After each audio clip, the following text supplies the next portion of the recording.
जय श्री कृष्ण।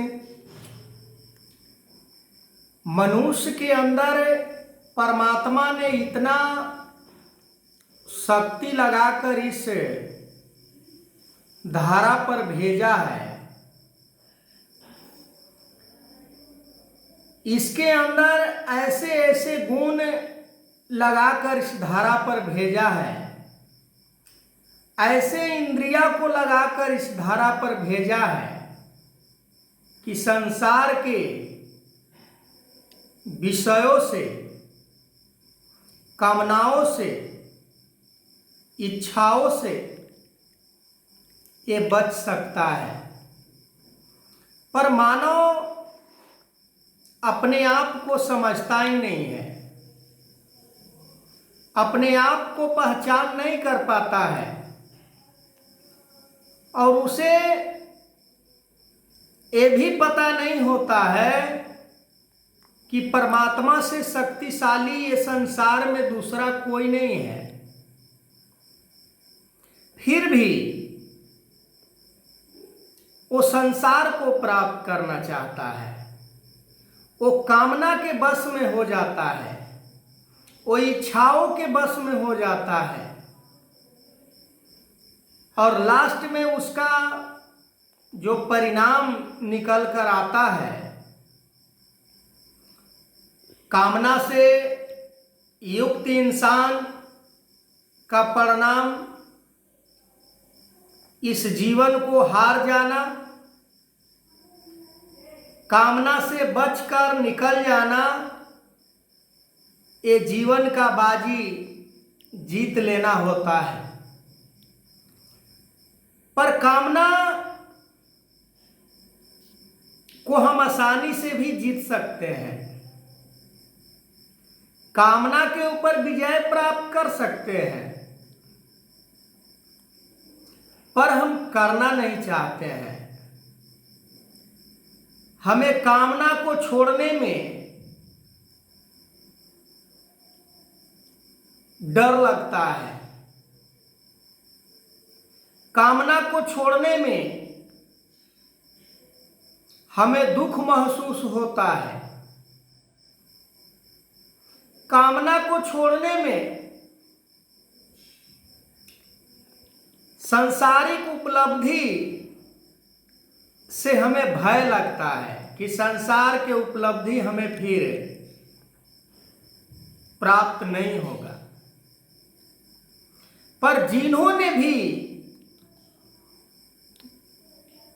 इन सारे अवगुणों को छोड़ा है, उसी ने ये विराट स्वरूप परमात्मा को प्राप्त किया है। ये संसार में सत्य केवल परमात्मा ही है, दूसरा कोई सत्य नहीं है।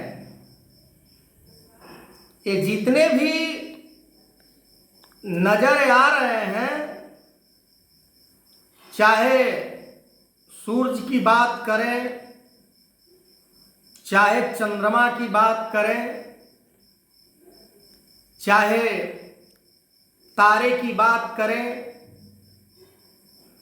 ये बड़े बड़े वीर योद्धा अवश्य हैं, ज्ञानी मुनि पुरुष अवश्य हैं, पर इन्होंने भी कामना को बस में करके परमात्मा की प्राप्ति की। सबसे पहले ब्रह्म ज्ञान सूर्य को ही प्राप्त हुआ था इस मृत्युलोक में, और आज ब्रह्म ज्ञान का हम महत्व को ही नहीं समझते हैं। ब्रह्म ज्ञान का महत्व जिस दिन हमें समझ में आ जाएगा,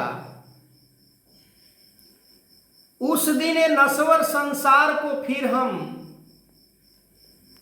गले नहीं लगा पाएंगे, हम इससे अपना मित्रता नहीं जोड़ेंगे, हम इसे अपना नहीं फिर समझेंगे, फिर हम इसे नश्वर के जैसा ही देखने लगेंगे और नश्वर के जैसा ही इसके साथ हम बर्ताव भी करेंगे, जिसका कोई महत्व ही नहीं है, जिसका कोई अस्तित्व ही नहीं है। जो कुछ भी बनाया इस सृष्टि में परमात्मा ने बनाया, और जिसने परमात्मा को ही जान रहा है, परमात्मा को प्राप्त कर लिया,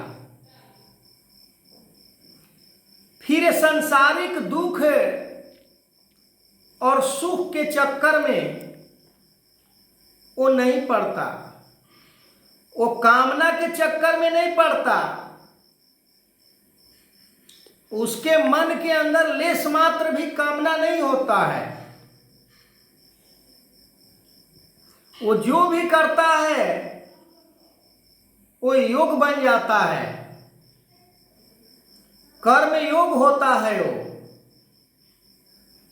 धर्म निष्ठा पुरुष उसे कहा जाता है, धर्म को मानने वाला उसे कहा जाता है, धर्म के रास्ते पर चलने वाला उसे कहा जाता है, जो कामना को त्याग के जीवन जीता है। और कामना के त्याग करने वाला पुरुष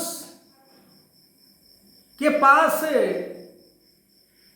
कुछ नहीं होता। और एक बात और है,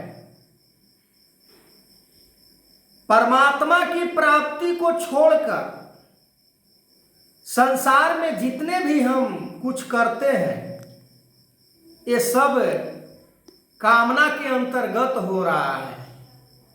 चाहे हम जो भी कर रहे हैं,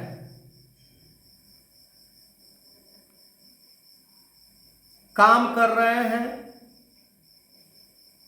सो रहे हैं, जाग रहे हैं, घूम रहे हैं, किसी से लड़ रहे हैं,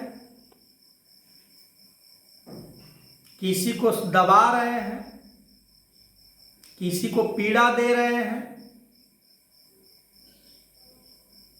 हाँ, यदि हम किसी से प्रेम करते हैं,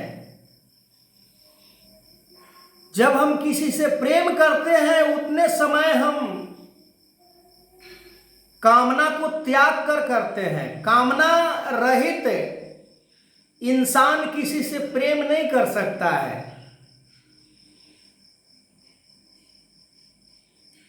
और प्रेम के बारे में पहले भी संत महापुरुषों ने प्रेम के ऐसे ऐसे बात कही है कि 4 वेद 100 शास्त्र में बात लिखा है दोई, सुख देत सुख होत है, दुख देत दुख होई। किसी को हम सुख देते हैं यदि किसी कर्मों के द्वारा, वचनों के द्वारा, अर्थ धन वैभव के द्वारा, तो वहां पर हम प्रेम कर रहे होते हैं, तब हम उसके साथ इस प्रकार से हम पेश आते हैं। आगे मैं इस वीडियो को कंटिन्यू करूंगा।